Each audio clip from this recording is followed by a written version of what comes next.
للہ وکفى والصلاة والسلام علی من لا نبی بعدہ وعلى آلہ واصحابہ الذین اوفوا عہدہ الذین هم خلاصة العرب الاربع وخیر الخلائق بعد الانبیاء اما بعد فاعوذ باللہ من الشیطان الرجیم بسم اللہ الرحمن الرحیم فسيكفيكهم الله وهو السميع العليم قال النبي صلى الله عليه وسلم إني لا أخاف عليكم الفقر بل أخاف عليكم الدنيا صدق الله العظيم وصدق رسوله النبي الأمي الكريم ونحن على ذلك لمن الشاهدين والشاكرين والحمد لله رب العالمين۔ پہلے پارے کی ایک آیت کریمہ اور جناب نبی پاک صلی اللہ علیہ وسلم کا ایک فرمان تلاوت کیا ہے، جس کا مفہوم یہ ہے، اللہ تعالیٰ فرماتے ہیں فَسَيَكْفِيكَهُمُ اللَّهُ، بس عن قریب اللہ ہی تمہارے لیے کافی ہے، تمام کاموں میں تمہاری مدد کے لحاظ سے، عزت دینے کے اعتبار سے، دشمن کے مقابلے کے اعتبار سے اللہ ہی تمہارے لیے کافی ہے۔ وَهُوَ السَّمِيعُ الْعَلِيمُ، اور وہ سننے والا جاننے والا ہے، ہر کسی کی دعا پکار ہر چیز سنتا ہے اور صحیح احوال سے باخبر ہے، کون حق پر ہے کون باطل پر ہے۔ وَهُوَ السَّمِيعُ الْعَلِيمُ۔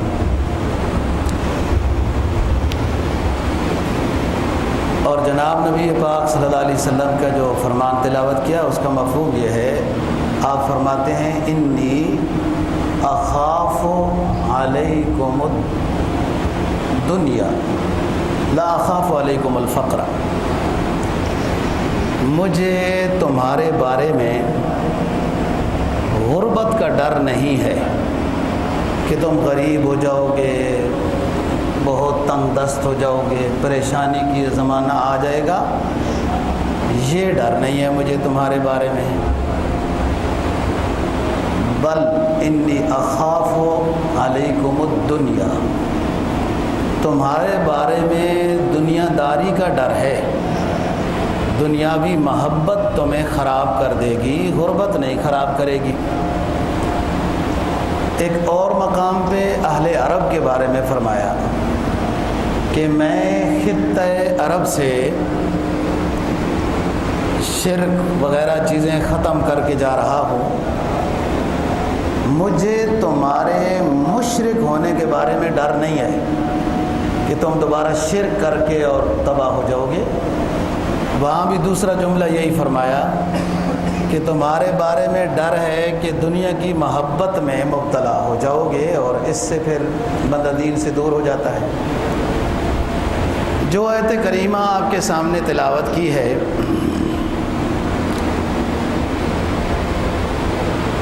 قرآن مجید کے پہلے پارے کے آخری صفحے پر لکھی ہوئی ہے۔ یہ حضرت عثمان غنی رضی اللہ تعالیٰ عنہ کو جب شہید کیا گیا، آپ تلاوت کر رہے تھے اپنے گھر میں، دشمن پھلانگ کے آئے، انشاءاللہ آج کی گزارشات میں بات کریں گے، تو آپ کو ذبح کیا گیا، خنجر مارے گئے، بہت بڑا لوہے کا گز مارا، تو خون کا فوارہ نکلا، تو فَسَيَكْفِيكَهُمُ اللَّهُ وَهُوَ السَّمِيعُ الْعَلِيمُ، اس آیت کے اوپر خون لگا ہے۔ اور عجیب اس آیت کا ترجمہ بھی عظیم ترجمہ ہے کہ اللہ ہی تمہارے لیے کافی ہے، وہ سننے والا جاننے والا ہے۔ ایک عرصے تک یہ نسخہ مسجد نبوی میں تھا، خلافت عثمانیہ کے زمانے میں بھی ان کے پاس ہی تھا۔ پھر جب ترکی واپس گئے تو یہ استنبول کے عجائب خانے میں یہ نسخہ موجود ہے، اور بھی آپ صلی اللہ علیہ وسلم کی چیزیں، تلوار وغیرہ بھی وہاں ہے۔ تو یہ نسخہ بھی جس نے حضرت عثمان غنی رضی اللہ تعالیٰ عنہ کے خون کو اپنے اندر محفوظ کیا ہے، یہ وہاں موجود ہے۔ اور اللہ کا نظام ہے دوستو، اللہ کے نظام کو کوئی نہیں سمجھ سکتا۔ یہ جملہ کیسا تھا؟ فَسَيَكْفِيكَهُمُ اللَّهُ، اللہ ہی تمہارے لیے کافی ہے۔ وہ سننے والا جاننے والا ہے۔ تاریخ لکھتی ہے عثمان غنی رضی اللہ تعالیٰ عنہ کے خلاف بغاوت کرنے والے اکثر مصری منافق قسم کے لوگ تھے، سارے پاگل ہو گئے تھے، بعد میں سارے پاگل ہو گئے تھے، دیوانوں کی طرح پھرتے تھے۔ تو بات ہم گزشتہ جمعے پر کر رہے تھے کہ عروہ بن مسعود ثقفی رضی اللہ تعالیٰ عنہ آئے، آپ صلی اللہ علیہ وسلم سے بات چیت سنی، آپ کی داڑھی کو ہاتھ لگاتے تھے تو مغیرہ بن شعبہ رضی اللہ تعالیٰ عنہ نے منع کیا کہ آپ ہمارے پیغمبر کی پاک داڑھی کو ہاتھ نہیں لگا سکتے ہو، تمہارے ہاتھ ناپاک ہیں، اگر دوبارہ لگائے تو کاٹ دوں گا۔ آپ نے مغیرہ بن شعبہ کو کچھ نہیں کہا کہ آپ نے سخت جملے کہے ہیں، کچھ بھی نہیں کہا۔ یہ سمجھانا ہے، نبی کا ادب سمجھانا ہے، عظمت نبی سمجھانی ہے۔ اور مغیرہ بن شعبہ ہے بھی عروہ بن مسعود کا بھتیجا، ایک تو یہ بات ہے۔ آگے چلیں، عروہ بن مسعود واپس ہو گئے، بدیل آئے، وہ بھی واپس ہو گئے۔ سہیل آ رہے تھے، مشرکین مکہ کا ایک شخص ہے، یہ بھی سردار تھے، ابو جہل ابو سفیان کی کابینہ کا آدمی تھا سہیل۔ جب سہیل آ رہے تھے تو آپ صلی اللہ علیہ وسلم نے صحابہ کو فرمایا سہیل آ رہا ہے، معاملہ سہل ہو جائے گا۔ سہیل کا معنی ہوتا ہے آسان، آپ نے نیک فالی لی، سہیل آ رہا ہے، معاملہ حل ہو جائے گا، سہل ہو جائے گا۔ کسی اچھی چیز سے نیک فالی لینا اچھی بات ہے، لیکن بد فالی لینا یہ اسلام میں اس کی اجازت نہیں ہے۔ کوئی چیز بری ہے نہیں، اسلام میں تو ہر دن اچھا ہے، ہر چیز اچھی ہے، ہر شب قدر است، گر قدر دانی، ہر رات لیلۃ القدر ہے۔ آپ کے دل کی کیفیت ایسی ہونی چاہیے کہ دل کو راضی کر لے، ہر رات اونچی ہے۔ ایک صحابی آپ کی خدمت میں حاضر ہوئے، آپ کا طریقہ کار یہ تھا کہ آپ نام پوچھتے تھے، آپ کا نام کیا ہے، پھر اس کا حال احوال، کیا کرتے ہو، کہاں رہتے ہو۔ اس سے ایک تو وہ بندہ خوش ہو جاتا ہے کہ ماشاءاللہ اتنے بڑے عظیم انسان ہیں اور میرے گھر کے حال احوال پوچھ رہے ہیں، یہ حسن اخلاق کی تعلیم دی جا رہی ہے۔ ایک صحابی نے عرض کیا، جب آپ نے نام پوچھا تو کہا حضرت میرا نام صعب ہے، صاد عین اور با، صعب۔ صعب کا معنی ہوتا ہے مشکل۔ آپ نے فرمایا نہیں، آپ کا نام صعب نہیں سہل ہے۔ اس کا نام تبدیل کر دیا، اور بھی کئی کے نام تبدیل کیے، مختلف لوگوں کے نام پرانے زمانے کے ہوتے تھے جس میں شرک کی بھی بات ہو جاتی تھی۔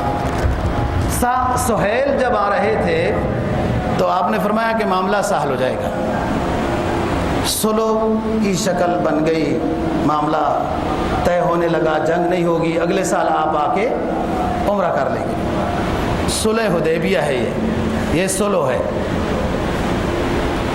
بات یہاں سمجھانے کی ایک ہے، وہ یہ کہ آپ صلی اللہ علیہ وسلم نے جب بیعت لی، جہاد کی کہ ہم عثمان غنی کے خون کا بدلہ لے کر جائیں گے، آپ نے جہاد کی بیعت لی صحابہ سے، جہاد کی بیعت لی صحابہ سے، پھر دشمن صلح کے لیے تیار ہوا اور پھر وہ صلح کے لیے آئے۔ آپ نے کہا ٹھیک ہے صلح کرتے ہیں۔ بات جو سمجھانا مقصود ہے کہ دشمن حملہ کرتا رہے اور ہم کریں جی سر سولو کرتے ہیں، ہم سولو کرتے ہیں، ہم نہیں، یہ نہیں طریقہ، یہ تو بزدلی ہے۔ اسلام میں دو چیزوں کا تصور نہیں ہے، بزدلی کا بھی اور اشتعال کا بھی، خواہ مخواہ شرارت کرنا، خواہ مخواہ شرارت کرنا۔ اشتعال بھی اسلام کو پسند نہیں ہے اور بزدلی بھی۔ جب آپ نے جہاد پر بیعت کی، یہ بات یاد رکھنا، اسلام کی روح کو سمجھنے کی ضرورت ہے۔ بہت بڑے لیڈر جب دشمنان اسلام سے صلح کرتے ہیں تو وہ صلح حدیبیہ کا حوالہ دیتے ہیں۔ صلح حدیبیہ تب ہوئی جب آپ نے جہاد پر بیعت کی، پھر دشمن نے صلح کی طرف ہاتھ بڑھائے۔ سب سے پہلے خود ہی نہیں صلح کے لیے ہاتھ بچھانا۔ دوسری بات، اب صلح لکھنے کا ٹائم آیا۔ حضرت علی رضی اللہ تعالیٰ عنہ کاتب مقرر ہوئے کہ یہ لکھیں گے۔ آپ صلی اللہ علیہ وسلم نے فرمایا کہ میں بتاتا جاؤں گا، آپ لکھتے جاؤ۔ دو تین چیزیں مشکل تھیں، بعض صحابہ کرام بھی پریشان ہوئے، آپ نے ان کو سمجھایا صلح میں کہ مدینہ سے جو بندہ مکہ چلا جائے گا مسلمان، ہم اس کو واپس نہیں کریں گے۔ مکہ سے جو مدینہ چلا جائے گا، آپ اس کو مسلمان ہو کر آپ اس کو واپس کریں گے۔ سب نے کہا برابری ہونی چاہیے، یا دونوں واپس نہیں کریں گے یا دونوں واپس کریں گے۔ بھائی مدینہ سے کوئی مسلمان مکہ چلا گیا تو مشرکین مکہ واپس نہیں کریں گے، مکہ سے کوئی مسلمان ہو کر مدینہ میں آیا تو مسلمان واپس کریں گے۔ آپ نے فرمایا کوئی بات نہیں، جو مدینہ سے مکہ چلا گیا، مجھے چھوڑ کر جو مکہ چلا گیا وہ چلا جائے، وہ ہم میں سے ہی نہیں ہے، کون جائے گا؟ لکھنے دو۔ اور جو مکہ سے مدینہ آئے گا دیکھا جائے گا، واپس کر دیں گے، اللہ ہمیں سرخ روئی عطا کرے گا۔ بہرحال اس طرح کی اور دو چار باتیں تھیں، صحابہ کرام پریشان بھی ہوئے۔ آپ نے حضرت علی رضی اللہ تعالیٰ عنہ کو فرمایا کہ یا علی لکھو من محمد الرسول اللہ صلی اللہ علیہ وسلم۔ تو کہنے لگے کہ یہی تو جھگڑا ہے، ہم اگر رسول اللہ آپ کو مان لیں تو پھر تو جھگڑا ہی کوئی نہیں۔ من محمد الرسول اللہ ہم نہیں مانتے، ہم من محمد بن عبداللہ مانیں گے۔ محمد بن عبداللہ لکھو۔ آپ نے فرمایا یا علی امحو، علی رسول اللہ کا لفظ مٹا دو۔ سمجھنی ہے بات دوستو، وہ صحابہ ہیں جو اشاروں پہ جان دیتے ہیں۔ یا علی امحو، لا بس، کوئی عرض نہیں، مٹا دو۔ حضرت علی رضی اللہ تعالیٰ عنہ نے عرض کیا یا رسول اللہ لا یمکن ان امحا، میرے بس میں نہیں کہ میں رسول اللہ کا لفظ مٹا دوں۔ بھائی نبی کا آرڈر ہے، نبی کا آرڈر ہے، حکم ہے، مہا یمحو کا امر کا صیغہ ہے، اے علی مٹا دو لفظ، جیسے یہ کہتے ہیں ویسے لکھ دو۔ حضرت علی نے کہا اللہ کے رسول ناراض نہ ہو، مجھ سے رسول اللہ کا لفظ نہیں مٹتا، میں نہیں مٹاتا۔ آپ مسکرائے، کہا چلو مجھے بتاؤ، اور وہاں پر خود لکھ دیا من محمد بن عبداللہ، اور تین چار باتیں اور بھی لکھ دی کہ ہمارے درمیان صلح طے ہو رہی ہے، اگلے سال عمرہ کریں گے۔ یہ کیا بات ہوئی ہے؟ سمجھنے کی بات ہے کہ آپ صلی اللہ علیہ وسلم فرما رہے ہیں مٹا دو، علی کہہ رہے ہیں نہیں مٹاتا ہوں۔ دوستو یہاں بھی پوری دنیا کی تربیت مقصد تھی، سب صحابہ بعد کے لوگوں کو سمجھانا مقصود تھا کہ ادب کے مسئلے میں نبی نے امتحان لیا علی کا، اور علی رضی اللہ تعالیٰ نے امتحان میں کامیاب ہوئے۔ یہ امتحان تھا کہ میرا صحابی میرے نام کے ساتھ لفظ رسول اللہ کو مٹاتا ہے یا نہیں مٹاتا میرے کہنے کے باوجود. یہ امتحان تھا, اور کبھی کبھی آپ امتحان لیا کرتے تھے صحابہ کرام رضی اللہ عنہ. مشہور بات ہے, امام بخاری نے اس پر باب قائم کیا کہ اس استاد شاگرد سے کچھ پوچھ سکتا ہے. آپ نے فرمایا آپ میں سے کوئی بتائے کہ وہ درخت کون سا ہے جس کی اللہ نے تعریف کی ہے. وہ درخت کون سا ہے جس کو قرآن نے مثل کلمۃ طیبۃ کشجرۃ طیبۃ اصلھا ثابت وفرعھا فی السماء. صحابہ سے پوچھا. عبداللہ ابن عمر رضی اللہ تعالیٰ عنہ اپنے باپ کو کہنے لگے, اللہ کے رسول مجھے یہ درخت پتہ تھا کہ یہ کھجور کا درخت ہے, لیکن بڑے بڑے حضرات بیٹھے تھے, انہوں نے سوال کا جواب نہیں دیا تو میں نے بھی پھر خاموشی اختیار کی ہے. حضرت عمر نے فرمایا بیٹے اگر اپنے رسول کو اس سوال کا جواب دیتے تو سرخ اونٹ کے ذبح کر کے صدقہ کرنے سے بھی زیادہ مجھے خوشی ہوتی کہ آپ نے سوال کا جواب دیا. آپ کبھی کبھی پوچھتے, امتحان لیتے تھے. یہ امتحان تھا اور دنیا کو سمجھانا مقصود تھا کہ یہاں ادب کیسے سکھا. مغیرہ بن شعبہ نے سخت لفظ کہے اپنے چچا عروہ بن مسعود کو, آپ نے کچھ نہیں کہا اس کو کہ آپ نے کیوں سخت لفظ کہے, میں بیٹھا ہوا تھا.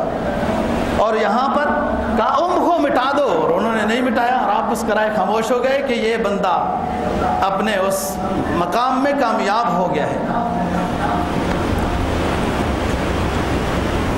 ان صحابہ کرام رضی اللہ تعالیٰ عنہ میں دوستو بڑی اتباع تھی, اور کوٹ کوٹ کے بھری ہوئی تھی اتباع. یہ نہیں سوچتے تھے کہ یہ ہماری سمجھ میں تو نہیں آ رہی, یہ بات ہماری سمجھ میں نہیں آ رہی بات, یہ نہیں سوچتے تھے. یہ اشاروں پہ جان دینے والی جماعت ہے, اس کو قرآن نے حزب اللہ کہا, اللہ کی جماعت. بھائی ایک قرآن کی ایت ہے, اس کا مفہوم سمجھ میں آ رہا ہے, اور آج کا مسٹر کیا کہتا ہے, میری سمجھ میں نہیں آ رہی یہ بات. تیری سمجھ پر قربان جاؤں. خالق کائنات نے جو قرآن نازل کیا وہ نورانی کلام, اس کو آپ نے ججمنٹ کرنا ہے, آپ نے اس کا تھرمامیٹر سے چیک کرنا ہے کہ یہ صحیح ہے یا غلط ہے. آپ کی کیا سمجھ ہے, یہ نہیں کہنا چاہیے. عمل میں مشکل ہو جائے بات, کوئی بات نہیں, انسان کمزور ہے, عمل نہیں ہو سکا, لیکن اسلام کی کسی بات کی توہین اور حقارت نہیں کرنی. میری سمجھ میں نہیں آتی, تیری سمجھ پہ ماتم کروں. تیری سمجھ کیا چیز ہے, غلاظت کا 1 کلو کا سر اٹھایا ہوا ہے. جی اب صلح طے ہو گئی. اب مسئلہ یہ ہے کہ عمرے کی نیت کر لی ہوئی ہے, احرام باندھا ہوا ہے, چادریں پہنی ہوئی ہیں, لبیک پڑھا ہوا ہے, نیت کی ہوئی ہے. عمرے کے بغیر اب چادر اتارنا جائز نہیں. یہ اب یہاں پر اور بات سمجھنے کی ضرورت ہے. میں اس مسٹر کو سمجھانا چاہتا ہوں جس کی سمجھ میں نہیں آتی بات. یہاں کون ہے شارع علیہ الصلاۃ والسلام, صاحب شریعت ہے یہاں پر. شریعت جن پہ نازل ہوئی, شریعت نام 2 چیزوں کا ہے نا جی, اللہ اور اللہ کے رسول کا. عمرہ نہیں کر سکے, چادر اتارنا جائز نہیں ہے. اور حالانکہ آپ صلی اللہ علیہ وسلم کی طرف سے تو کوئی, یا صحابہ کی طرف سے تو کوئی مجبوری نہیں ظاہر کی گئی ہے, یہ تو عمرہ کرنے آئے ہیں. آگے مشرکین مکہ نے روک لیا ہے, ان کی تو غلطی نہیں ہے. لیکن اسلام کا قانون ہوتا ہے دوست, اللہ کا قانون ہے نا, لا تبدیل لکلمات اللہ. اللہ کا قانون تبدیل نہیں ہوتا. قانون یہ ہے کہ جب عمرے کی نیت سے چادریں پہن لی ہیں تو عمرہ کرنا لازم ہے, ورنہ دم دے کر چادریں اتارنا پڑے گی. دم دے کر, بکرا ذبح کر کے, اونٹ گائے ذبح کر کے پھر اجازت ہوگی. اب یہ جرمانہ دیا جا رہا ہے, غلطی بھی نہیں ہے, یہ تو عمرہ کرنے آئے, حدود حرم میں پہنچ چکے ہیں. میں بتایا پچھلے جمعے کو, شمیسیہ یہ حدیبیہ کا اکثر حصہ حدود حرم میں ہے, تھوڑا سا حصہ حدود حرم سے باہر ہے. یہ تو آئے عمرہ کرنے, ان کی غلطی نہیں ہے, لیکن اللہ کا قانون ہے, غلطی ان کی نہیں ہے. قانون یہی ہے کہ چادر پہن لی ہے, اس کا احترام یہ ہے کہ عمرہ کر کے جانا ہے. نہیں کوئی وجہ بن گئی, کوئی وجہ بن گئی, آپ عمرہ اور حج نہیں کر سکتے. اب بکرا دینا پڑے گا, پھر اس کے بعد حلق کرنا پڑے. پھر نہانا کی اجازت ہے اور کپڑے پہننے۔ آپ نے صحابہ کرام رضی اللہ تعالیٰ عنہ کو ذبح کرنے کا کہا، ذبح شروع ہو گئے۔ حلق کا کہا تو دیکھنے لگ گئے، سر گنجا کرنے کا کہا تو حیران ہو گئے، دیکھنے لگ گئے۔ آپ ام سلمہ امہات المؤمنین میں سے ہیں، ام سلمہ رضی اللہ تعالیٰ عنہ کے خیمے میں تشریف لائے۔ کہا صحابہ بہت پریشان ہیں، وہ عمرہ کیے بغیر ہم واپس جا رہے ہیں، اس بات پر بہت پریشان ہیں۔ میں نے کہا حلق کر دیں تو حیران ہو گئے۔ ام سلمہ رضی اللہ عنہا بہت حکیم اور مدبر ازواج مطہرات میں سے تھی۔ فرمایا وہ بہت پریشان ہے۔ عرض کیا اللہ کے رسول وہ بہت پریشان ہیں، آپ پہلے اپنا حلق کریں، آپ کا حلق دیکھ کے سارے حلق کر دیں گے۔ آپ نے پہلے اپنے سر مبارک کا حلق کیا، سارے صحابہ حلق کرانے شروع ہو گئے۔ وہ عمل دیکھ کر سب کو بات سمجھ میں آئی، پہلے حواس خراب ہو چکے تھے کہ ہمارے ساتھ کیا ہو رہا ہے۔ یہ سارے امتحانات ہیں دوستو، نبی کی اتباع میں، حکم کی اتباع ایسے تھے کہ کبھی سوچا نہیں کیا ہو رہا ہے۔ مدینہ طیبہ میں آپ تشریف لائے، طلحہ بار بار کہتے ہیں اللہ کے رسول مجھے آپ سے بہت محبت ہے، بہت محبت ہے۔ کہا اچھی بات ہے، بہت محبت ہے، جس سے محبت ہو بندہ کامیاب ہو جاتا ہے۔ یہ انصاری صحابی ہیں، بار بار اعلان کرتے ہیں، نعرے لگاتے ہیں۔ آپ جب مدینہ طیبہ میں تشریف لائے نا ہجرت کر کے، بار بار نعرہ لگاتے ہیں بڑی محبت ہے آپ سے، بڑی محبت ہے۔ کہا طلحہ سنو، بہت محبت ہے، میں پھر ایک حکم دیتا ہوں پورا کرو۔ کہا حضور بالکل۔ کہا جاؤ اپنے والد کو قتل کر دو۔ دوڑ پڑے۔ کہا طلحہ واپس آؤ، امتحان لینا مقصد تھا، میں والد کو قتل کرانے نہیں آیا۔ یہ صحابہ یعنی حکم دیکھے اور وہ دیکھے۔ تو آپ صلی اللہ علیہ وسلم نماز پڑھا رہے ہیں، میں یہ ساری باتیں اس لیے کر رہا ہوں، اسلامی بات سامنے آئے تو عمل کے لیے دل کے دروازے کھولنے چاہیے، نہ یہ کہ وہاں حکمت کے گھوڑے دوڑانے چاہیے۔ عمل نہ ہو سکے کوئی بات نہیں، لیکن وہاں تعویل اور ہیلا میری سمجھ میں نہیں آتی، بات یہ نہیں کہنا چاہیے، گناہ ہے۔ سنیے بات، آپ صلی اللہ علیہ وسلم نماز پڑھا رہے ہیں، موزے پہنے ہوئے ہیں، نماز کے دوران میں اپنے موزے اتار دیے۔ جب آپ نے مڑ کے دیکھا، نماز سے فارغ ہو گئے، نماز ہو گئی، جب آپ دائیں کبھی بائیں مڑ کر بیٹھتے تھے فرض نماز کے بعد استغفر اللہ لا الہ الا اللہ پڑھتے تھے، مڑ کے دیکھا تو موزوں کے ڈھیر لگی ہوئی ہیں۔ سب صحابہ نے نماز میں موزے اتار دیے۔ آپ نے پوچھا کیا ہو گیا تم کو، موزے کیوں اتارے نماز میں؟ کہا حضور آپ نے اتارے تو پھر ہم نے بھی اتار دی۔ کہا مجھے تو جبرائیل نے آ کے بتایا کہ آپ کے موزے کے ساتھ کوئی بیٹ، کسی چڑیا کوئی چیز لگی ہوئی تھی تو اس لیے میں نے اتارے۔ کہا ہم نے آپ کو جب دیکھا تو ہم نے کہا۔ دوستو یہ معمولی بات نہیں ہے، یہ معمولی بات نہیں ہے۔ قائد کی اتباع یوں کوٹ کوٹ کو بھری ہوئی تھی۔ 17 مہینے یہ بھی بات اسی مسئلے کو سمجھانا مقصد ہے کہ نبی کی اتباع کامیابی کی ضمانت ہے، اسی میں ہے سب کچھ۔ 17 مہینے مدینہ طیبہ میں آپ تشریف لائے نا جی، 17 مہینے، شروع کے 17 مہینے قبلہ بیت المقدس تھا۔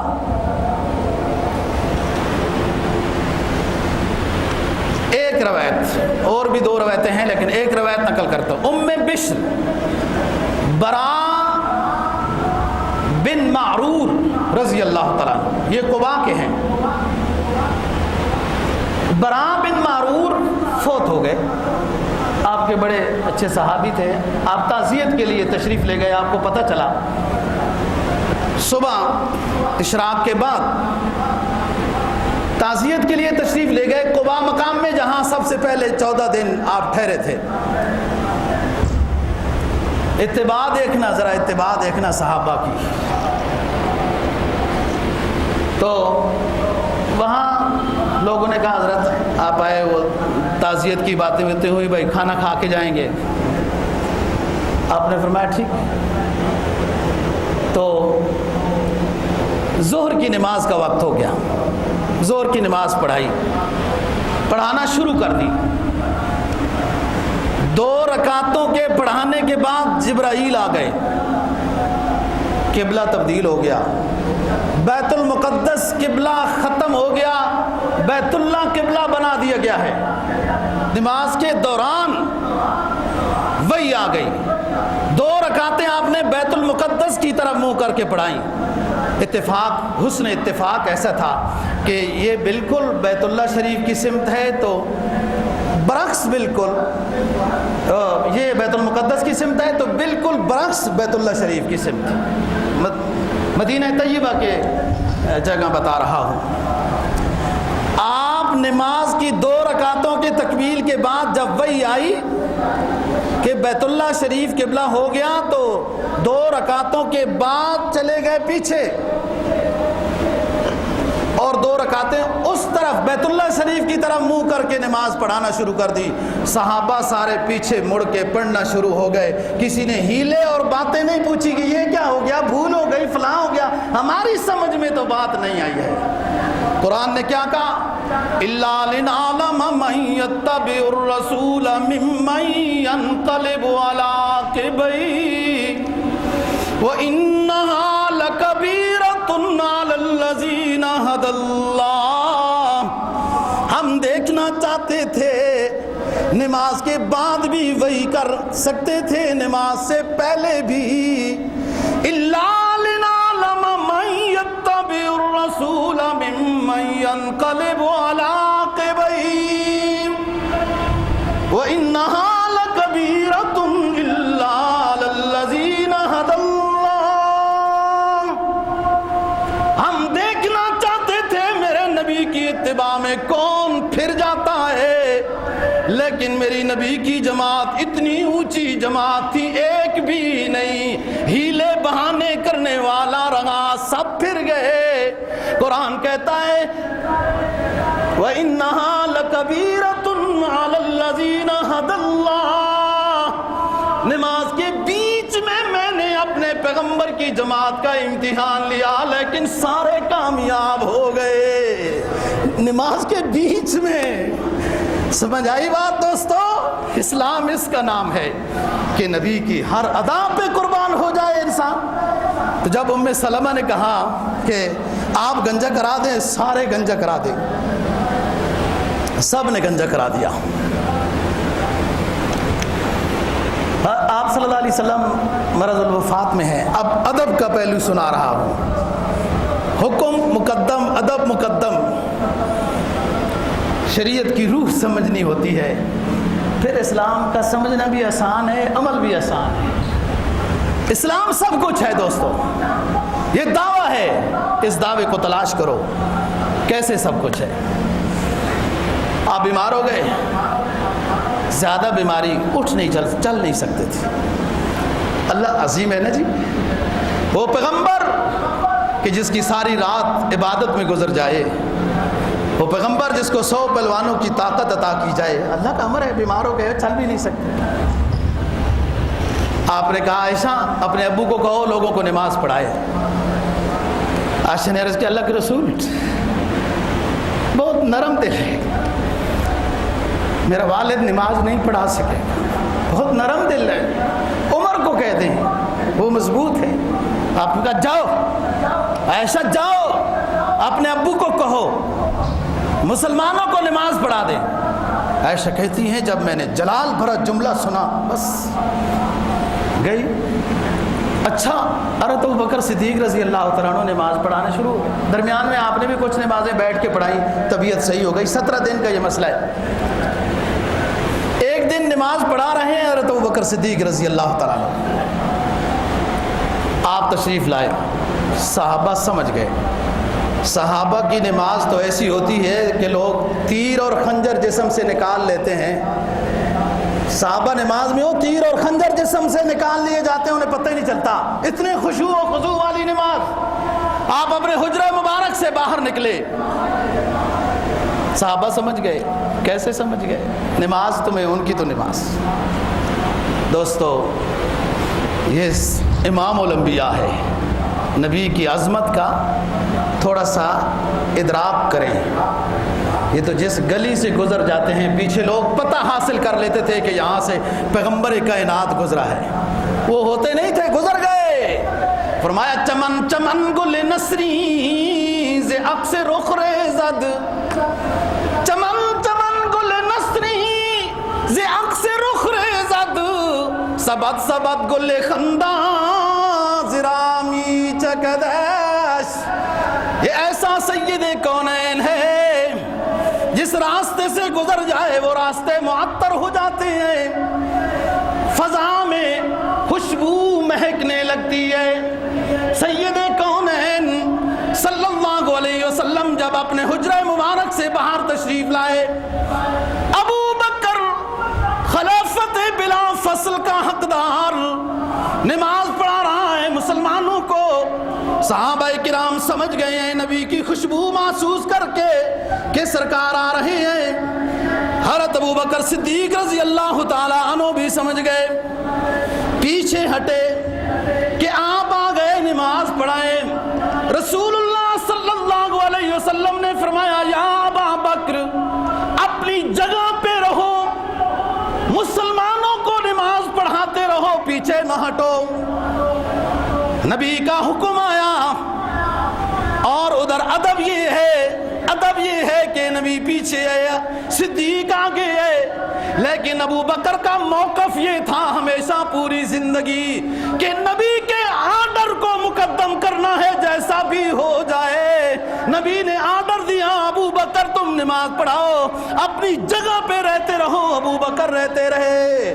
دنیا کو سمجھانا مقصود تھا کہ نبی ابو بکر کے پیچھے نماز پڑھ لیتا ہے.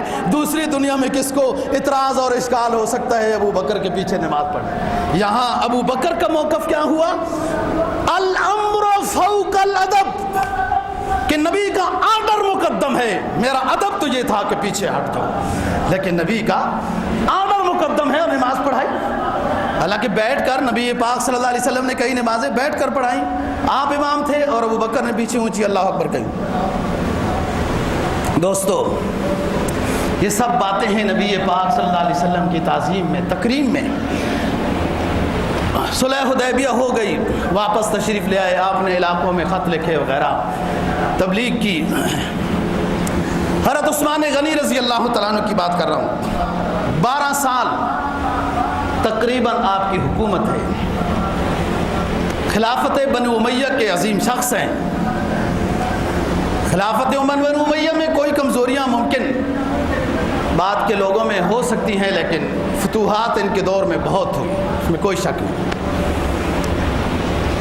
باغیوں نے حضرت عثمان غنی رضی اللہ تعالیٰ عنہ کو گھیرے میں لیا اور آپ کے ہاتھ پر جب بیعت ہو رہی تھی، میں نے بتایا تھا کہ سلمہ بن اقوا رضی اللہ تعالیٰ عنہ نے 3 مرتبہ رسول پاک صلی اللہ علیہ وسلم کے ہاتھ پر بیعت کی تھی. حضرت عثمان غنی کے خون کا بدلہ لے کر جائیں گے. یہ سلمہ بن اقوا کون ہے؟ سلمہ بن اقوا بھی مکی ہیں. ان کا بھائی ہے عامر بن اقوا رضی اللہ تعالیٰ عنہ. جب آپ ایک غزوے میں تشریف لے جا رہے تھے، رات کو آرام کر رہے ہیں، سو رہے ہیں، رسول پاک رات کو رسول پاک صلی اللہ علیہ وسلم کو اشعار کی آواز آئی. ایک شخص جو ہے بڑے اونچے اونچے خاص انداز میں اشعار پڑھ رہا ہے. کہتے ہیں اللہم لولا انت مہتدینا، اللہم لولا انت مہتدینا ولا تصدقنا ولا صلینا. اے میرے رب، تیرا رحم و کرم ہمارے حال پر آیا، تیرا رحم و کرم ہمارے شامل حال ہوا. آپ نے ہمیں امام الہدیٰ عطا کیا. سید کونین امام الانبیاء ہمیں عطا کیا، اس کی تبلیغ کی برکت سے ہم ہدایت پہ آ گئے۔ اس نے تبلیغ کی، آپ نے ہمیں ہدایت دے دی، ہم نماز پڑھنے والے بن گئے، صدقہ دینے والے بن گئے، ڈاکو تھے ڈاکے والے کاموں سے باز آ گئے، چور تھے چوری والے کاموں سے باز آ گئے، قاتل تھے قتل والے کاموں سے باز آ گئے۔ ہر منکر کاموں سے اس نبی کی برکت سے ہر منکر کاموں سے باز آ گئے۔ اللہم لولا انت مہتدینا ولا تصدقنا ولا صلینا فداء فاغفر لنا۔ یہ دعا خوب کر رہے ہیں، اور اشعار میں رات کو سوئے سارے صحابہ، نبی پاک صلی اللہ علیہ وسلم کی آنکھ کھلی، فرمایا کون ہے یہ اشعار پڑھنے والا؟ اللہ اور اللہ کے رسول کی تعریف کر رہے۔ لوگوں نے کہا حضرت یہ جو مشہور ہمارے ہاں شاعر ہے عامر بن اقوا رضی اللہ تعالیٰ عنہ، یہ پڑھ رہے تھے، آپ نے بلایا، خوش ہوئے اور عامر کے لیے دعا دی۔ عامر بن اقوا، سلمہ بن اقوا، وہ سلمہ بن اقوا جس نے 3 سلمہ بن اقوا کی عجیب و غریب قسم کی خصوصیت، صحابہ کرام رضی اللہ تعالیٰ عنہ میں سلمہ وہ صحابی ہے، سلمہ بن اقوا وہ صحابی ہے کہ ان کے مقابلے میں کوئی تیز دوڑ نہیں سکتا تھا، اتنے تیز دوڑتے تھے۔ اور پہاڑی سفر میں ایک مرتبہ بیت المال کے اونٹ دشمن لے کے بھاگ گئے، اور ان کو پتہ چلا، یہ گئے اور انہوں نے ایک مقام پہ وہ پانی پلانا چاہتے تھے اور خود پینا چاہتے تھے، ایک وادی میں، چاروں طرف سے پہاڑ تھے، یہ نعرہ تکبیر لگاتے تھے، پہاڑ گونجتا تھا ان کی تکبیر کے ساتھ، اور اس طرف نعرہ لگا کے دوڑ کے اس طرف سے نعرہ لگاتے تھے۔ پھر دشمن یہ سمجھ گیا کہ مسلمانوں کا لشکر آ چکا ہے اور ہمیں چاروں طرف سے احاطے میں لے لیا ہے۔ ایک نعرہ لگا کے گئے تھے مدینہ میں، اور وہ خاص لفظ ہوتا ہے عربی زبان کا کہ لوگ سمجھ جائیں کہ مشکل ٹائم ہے، کوئی نکلیں باہر۔ جب رسول پاک صلی اللہ علیہ وسلم لشکر لے کے پہنچے اس علاقے میں، تو سلمہ نے بتایا کہ حضور اونٹ تو سارے وہ چھوڑ گئے ہیں، پانی میں نے ان کو نہیں پینے دیا، وہ تیز نہیں چل سکتے، اگلی وادی میں ان کو پکڑا جا سکتا ہے، اور میں نے اس انداز میں ان کو کیوں لٹو بن کر اس انداز میں ان کو میں نے اندر رکھا، مجبور کر دیا، اور پانی بھی نہیں پینے دیا کہ وہ پریشان ہو گئے۔ اتنا لشکر ہے، اتنا تیز دوڑتے تھے، اور ادھر تیر مارتے تھے اور چند منٹ میں دوسری طرف سے تیر آ جاتا تھا، وہ سمجھ گئے کہ ہر طرف سے دشمن آ گیا۔ آپ نے فرمایا محمد کی شان یہی ہے کہ دشمن کنٹرول میں آ جائے تو چھوڑ دوں، چھوڑو، اپنے اونٹ بیت المال کے مل گئے، وہ چلے گئے ہیں، واپس کرو۔ حضرت عثمان غنی رضی اللہ تعالیٰ عنہ کو محاصرہ ہوا، اور اشکالات کے اقربا پرور ہیں، فلائیں فضول باتیں تھیں۔ مغیرہ بن شعبہ رضی اللہ تعالیٰ عنہ، یہ وہی مغیرہ ہے جنہوں نے عروہ بن مسعود ثقفی کو، عروہ بن مسعود ثقفی بعد میں مسلمان ہو گئے تھے، اور آپ صلی اللہ علیہ وسلم سے اجازت چاہی کہ میں اب طائف میں جا کر لوگوں کو تبلیغ کروں گا۔ آپ نے فرمایا طریقے سے کام کرنا، بنو ثقیف عجیب لوگ ہیں، مجھے بھی انہوں نے خون میں نہلایا تھا۔ بنو ثقیف، میں دوستو گیا ہوں قبیلہ بنو ثقیف میں، آج تک وہ ویرانے کا شکار ہے۔ طائف سعودی عرب کا وہ خاص مائع ناز شہر ہے، خوبصورتی بھی ہے، قدرتی وغیرہ وغیرہ، محلات وغیرہ سب کچھ، لیکن بنو ثقیف کا محلہ ویرانہ سا نظر آتا ہے، ویرانہ سا، جنہوں نے نبی پاک صلی اللہ علیہ وسلم کو خون میں نہلا دیا تھا۔ آپ کے پاؤں، آپ کے نال مبارک میں خون خشک ہونے کے بعد چپک گئے تھے۔ وہ مسجد جہاں عداس جو ہے وہ لے کے آیا تھا، انگور عداس، وہاں چھوٹی سی مسجد بنی ہوئی ہے، وہاں لوگوں نے نام لکھے ہوئے ہیں کہ میں فلانا بندہ پاکستان سے پہنچا ہوں، میں فلانا بندہ پاکستان سے۔ بہرحال آپ نے عروہ بن مسعود ثقفی کو کہا مسلمان ہو گئے ہو، مبارک ہو، تمہاری جہنم جنت سے بدل گئی، اپنے علاقے میں جا کے طریقے سے تبلیغ کرنا۔ بنو ثقیف نامناسب بندے ہیں, مجھے بھی خون میں نہلا دیا تھا. انہوں نے کہا حضور 60-65 سال عمر ہو گئی ہے, تبلیغ تو صاف ستھری کر کے جاؤ. آپ نے کہا ٹھیک, شاباش جاؤ. رات کو اپنے گھر کی چھت کے اوپر چڑھ کر عروہ بن مسعود ثقفی جو صلح حدیبیہ میں مشرکین مکہ کی طرف سے نمائندہ بن کے آیا تھا, لیکن باتیں اچھی کی تھیں اور ادب سے آپ صلی اللہ علیہ وسلم کی داڑھی مبارک کو ہاتھ لگا رہا تھا. جس ہستی کی داڑھی کو ادب سے ہاتھ لگ جائے اس ہاتھ کو اللہ پھر جہنم میں جلائے گا. اسلام کی دولت عطا ہو گئی عروہ بن مسعود ثقفی کو. رات کو اپنے چھت کے اوپر چڑھ کر اللہ اکبر کی صدا بلند کر دی. لوگ جمع ہو گئے, سمجھایا, تہجد پڑھنے لگ گئے. سیکھ کے گئے تھے, مدینہ سے سیکھ کے گئے. دور سے کسی نے تیر مارا اور یہاں عروہ بن مسعود کو لگا اور شہید ہو گئے. آپ صلی اللہ علیہ وسلم کو پتہ چلا. آپ نے فرمایا میرے عروہ بن مسعود ثقفی کی کہانی وہی ہے جو سورہ یاسین میں حبیب نجار کی کہانی ہے. قرآن کیا کہتا ہے؟ وَجَاءَ مِنْ أَقْصَى الْمَدِينَةِ رَجُلٌ يَسْعَىٰ قَالَ يَا قَوْمِ اتَّبِعُوا الْمُرْسَلِينَ اتَّبِعُوا مَن لَّا يَسْأَلُكُمْ أَجْرًا وَهُمْ مُهْتَدُونَ. شہر کے ایک کونے سے دوڑتا ہوا ایک شخص آیا جو اللہ پر ایمان اور اس کے نمائندہ پیغمبر پر ایمان لا چکا تھا, جس نے آج تک تو اپنا ایمان چھپایا ہوا تھا, لیکن لوگ پیغمبر اسلام کو مار رہے تھے. فعززنا بثالث, تیسرے پیغمبر کو, صادق مصدوق, 2 پیغمبر آئے. لوگ پیغمبر اسلام کو جب مار رہے تھے تو علاقے کے شہر کے کونے سے دوڑتا ہوا اللہ کا ایک مسلمان بندہ آیا اور نعرہ لگایا اس نے, او لوگو یہ اللہ کے پیغمبر ہیں سچے اور سچے لوگ ہیں, انہیں نہ مارو. کس جرم میں انہیں مارتے ہو؟ لوگوں نے اس کونے سے آنے والے شخص کو بھی شہید کر دیا. فرمایا میرے اس بندے عروہ بن مسعود کی کہانی وہی ہے جو وَجَاءَ مِنْ أَقْصَى الْمَدِينَةِ رَجُلٌ يَسْعَىٰ سورہ یاسین والے بندے کی ہے. اس نے بھی تبلیغ کی, شہادت قبول کر لی, اور اللہ کے ہاں جب پہنچا اگلے رکوع میں یہی بات ہے, کہنے لگا بما غفر لی ربی وجعلنی من المکرمین. کاش کہ میری قوم کو پتہ چل جائے کہ اللہ نے آخرت میں مجھے کتنا نوازا ہے, تو اللہ ان کو بھی ہدایت دے دے. کاش ان کو پتہ چلے.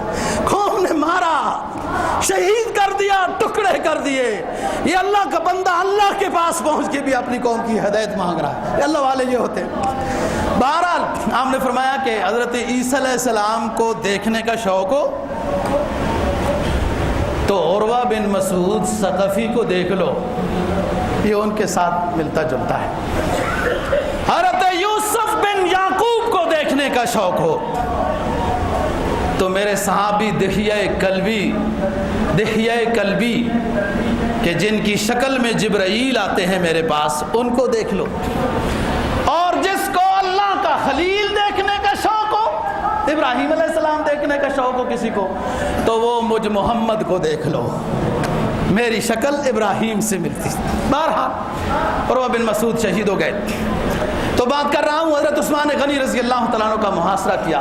مغیرہ بن شعبہ وہی آئے حضرت عثمان کے سامنے, بڑے بہادر صحابی تھے. عرض کیا امیر المؤمنین, ہم تو آپ کے آرڈر کے منتظر ہیں, آپ جنگ کریں, جنگ کا حکم دیں, ہم ان باغیوں کو ختم کر دیں گے. یہ کچھ 100 ہیں, آپ امیر المؤمنین ہیں.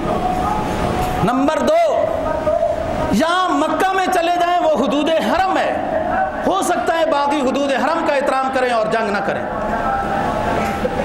تیسری بات, یا شام میں چلے جائیں, وہاں امیر معاویہ ہیں رضی اللہ عنہ, اس کے پاس بھی فوج ہے اور یہ وہاں نہیں جائیں گے. حضرت عثمان غنی رضی اللہ تعالیٰ عنہ نے مغیرہ کی طرف دیکھا. مغیرہ سنو, میں شام نہیں جاؤں گا اپنے بھائی معاویہ کی طرف, میں ہجرت والا شہر چھوڑ کے کیوں جاؤں.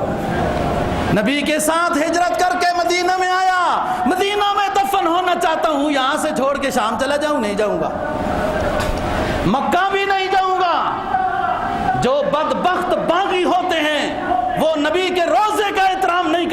کے گھر کا کیا احترام کریں گے؟ یہ وہاں بھی بے ادبی کریں گے۔ رہی بات یہ کہ میں اپنی فوج کو جنگ کا حکم دے دوں، ہرگز نہیں دیتا، اس لیے کہ میں اپنے نبی کے شہر میں خون نہیں دیکھنا چاہتا۔ اور پھر باہر آئے حضرت عثمان غنی رضی اللہ تعالیٰ عنہ، دین دنیا دونوں اعتبار سے بڑے لوگ تھے، بڑا گھر تھا ماشاءاللہ، قلعہ تھا، آپ کا مکہ مکرمہ میں بھی گھر تھا۔ یہی وجہ ہے مینا مزدلفہ کے مسائل میں فرق پڑا، حضرت عثمان غنی کا مکہ میں گھر تھا اس لیے۔ باہر آئے، لوگوں کو خطاب کیا، کہا مسلمانوں یا کچھ پھر چکے ہو اسلام سے، میری بات کو غور سے سنو۔ اے جماعت مسلمین، مجھے کس جرم میں مارتے ہو؟ کس جرم میں مجھے قتل کرتے ہو؟ 3 جرم ایسے ہیں اسلام میں کہ اس جرم کے مرتکب کو قتل کیا جاتا ہے۔ یا تو کوئی اسلام سے پھر جائے، مرتد ہو جائے تو اس کو قتل کیا جاتا ہے۔ میں مرتد نہیں ہوں، لا الہ الا اللہ محمد الرسول اللہ، اشہد ان لا الہ الا اللہ واشہد ان محمدً عبدہ ورسولہ، میرا ایمان ہے۔ میں نے زمانہ اسلام سے پہلے یا بعد میں کبھی بدکاری نہیں کی ہے۔ شادی شدہ بدکار کی سزا قتل ہے، سنگسار ہے۔ میں نے زمانہ جاہلیت اور زمانہ اسلام میں یہ گناہ یہ سوچا ہی نہیں، کبھی سوچی آئی ہی نہیں اللہ کے فضل سے۔ اور تیسری بات کہ میں نے کسی کو قتل ہی نہیں کیا، کہ قاتل کی سزا قتل ہوتی ہے۔ اور عثمان غنی رضی اللہ تعالیٰ عنہ دوستو، وہ صحابی، سب صحابہ اونچے ہیں، ہر کسی کی کوئی نہ کوئی خصوصیت ہے۔ فرمایا کرتے تھے بلوغ کے بعد مرنے دم تک مجھ سے بد نظری نہیں ہوئی۔ یہ عثمان غنی رضی اللہ تعالیٰ عنہ کو اونچے لوگ تھے۔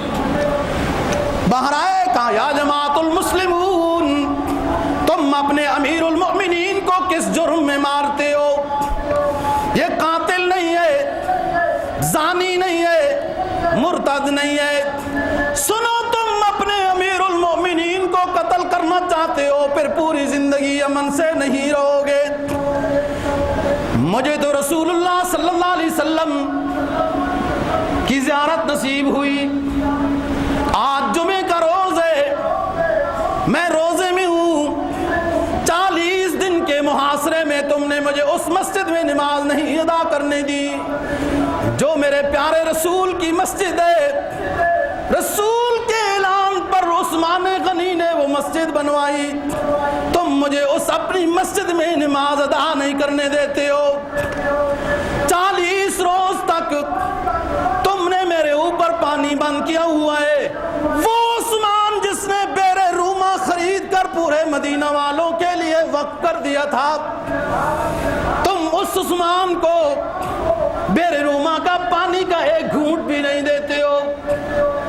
آج 40 دن کے محاصرے میں میں اللہ کا ماننے والا، اس کے آخری حبیب کا چاہنے والا ہوں، تمہارے لیے بد دعا نہیں کرتا، لیکن آج زیارت رسول ہوئی، آپ نے فرمایا عثمان کیا سمجھتے ہو آج جمعہ ہمارے پاس ادا کرتے ہو یا نہیں؟ شام کو افطاری آج روزے میں ہو، ہمارے پاس کر لینا۔ ایک راستہ عثمان یہ ہے، مظلوم بن کے آؤ، اللہ کو مظلومیت بہت پسند ہے تو روزہ ہمارے ساتھ افطار کرنا، اور دوسرا راستہ انتقام کا ہے، رب العالمین وہ بھی اجازت دے رہے ہیں آپ کو۔ عثمان غنی رضی اللہ تعالی عنہ نے عرض کیا اللہ کے رسول، مجھے مظلومیت پسند ہے اور شام کو آپ کے پاس آپ کے دسترخوان پر روزے کی افطاری کرنا پسند ہے، مجھے مظلومیت پسند ہے۔ غم کی جاگیر وراثت میں ملی ہے مجھ کو، میں اپنی جاگیر میں رہتا ہوں نوابوں کی طرح، میں ظالم بن کر نہیں جانا چاہتا۔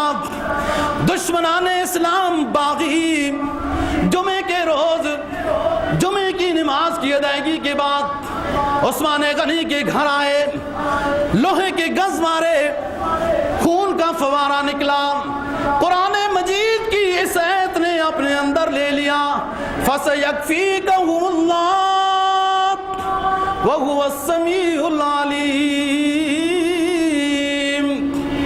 عثمان غنی رضی اللہ تعالیٰ عنہ شہید ہو گئے، جنت البقیع مقام حشر کوکب میں